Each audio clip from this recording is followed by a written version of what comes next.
তাৰ মানে কাহিনীটো হল যে মুসাব্বিৰুল যিজন নিৰ্দলীয় প্ৰাৰ্থী সি মোৰ ভাল বন্ধু সৰু ভাইটি তাক যি ধৰণৰ অত্যাচাৰ নমিনেশ্যন আৰম্ভ হোৱাৰ পৰা এতিয়া পৰ্যন্ত যি ধৰণৰ অত্যাচাৰ ৰকিবুলৰ গুণ্ডাবিলাক মানে অভদ্ৰবিলাক যি ধৰণৰ আচৰণ তেওঁৰ লগত কৰিছে সিদিনা দুদিন আগত তেওঁ ঘৰৰ পৰা উঠাই লৈ অকণমানৰ কাৰণে ল'ৰাটো বাচি আছে মই তীব্ৰ ভাষাৰে গৰিহণা জনাইছোঁ নিন্দা জনাইছোঁ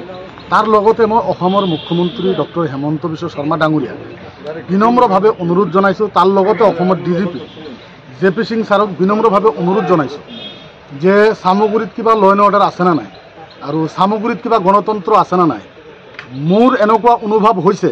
যে চামগুৰি অসমৰ পৰা বাহিৰৰ এটা সমষ্টি নেকি অসমত নপৰে নেকি চামগুৰিত যি ধৰণৰ আচৰণ যি ধৰণৰ ব্যৱহাৰ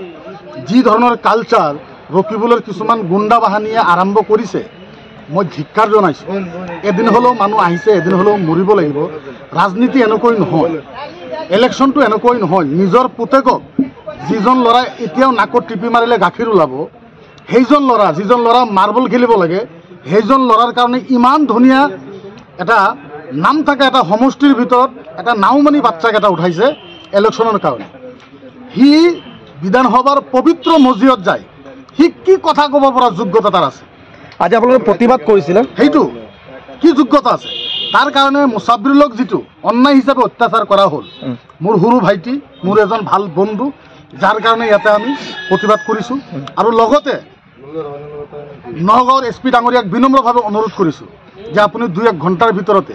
দুষ্কৃতকাৰীক আপুনি গ্ৰেপ্তাৰ কৰিব লাগে অন্যথা চামগুৰি ৰাইজে ইয়াৰ প্ৰত্যুত্তৰ কিন্তু 13 তাৰিখে দিব আৰু মোক চামগুৰি হাজাৰ মানুহে কৈছে আজি কি কংগ্ৰেছৰ ৰেলী আছিলে আপোনালোকে ৰেলীৰ সন্মুখত প্ৰতিবাদ কৰিছে ডেফিনেটলি কৰিছিলোঁ ক'ত কৰিছিলে প্ৰতিবাদ ইয়াতে আমি থানাৰ সন্মুখতে কৰিছোঁ থানাৰ সন্মুখতে প্ৰতিবাদ কৰিছোঁ মানে কংগ্ৰেছৰ ৰেলী আছিলে আমি নাজানো তেওঁলোকে ৰেলী আহিব বুলি কিন্তু আমি বহিছোঁ প্ৰতিবাদত আচানক আমি গম পালোঁ এডিশ্যনেল এছ পি আমাক ক'লে যে ৰেলী আহি আছে আমি জাগাটো কৰি দিছোঁ যোৱাৰ কাৰণে জাগাও কৰিছোঁ কিন্তু তেওঁলোকে যে ইমান অভদ্ৰ মানুহ কংগ্ৰেছ দলত থাকিব পাৰে নেকি গতিকে ৰকিবুল হুছেইন ডাঙৰীয়াক কৈছোঁ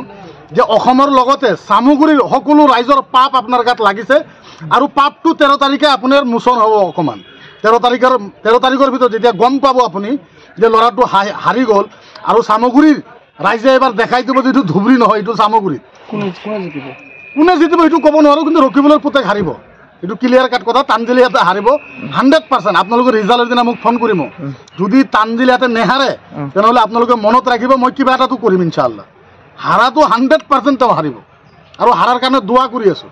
প্ৰয়োজন হ'লে তছবি তেলাওয়াতো কৰিম তথাপিও হাৰিব লাগে তাৰ কাৰণ তাৰ বাপেক তাৰ ল'ৰা এইটো এটা বেয়া পৰিৱেশ ধন্যবাদ।